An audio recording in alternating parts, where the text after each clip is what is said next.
Ascultă până la final, pentru că ăsta e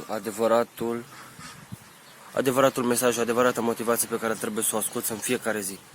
Până la final ascultă-l. Și după aia o să mulțumești atât mie cât și ei.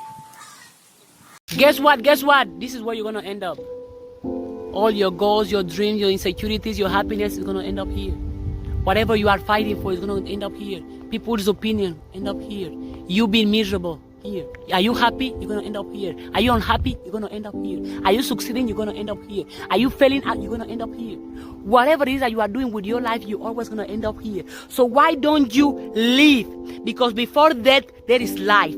So please, while you're still alive, make sure you are living, you are breathing, you are doing what it is that make you happy. Don't live for others, live for yourself, because guess what? You are going to die. But before dying, make sure you are living, doing things that make you happy, grinding, hustling, enjoying, saying sorry. Don't wait until somebody is dead or about to die for you to go show love, appreciation. Appreciate those that are alive and those that are with you now in the present moment, because guess what? Regardless if you're good or bad, you're going to end up here.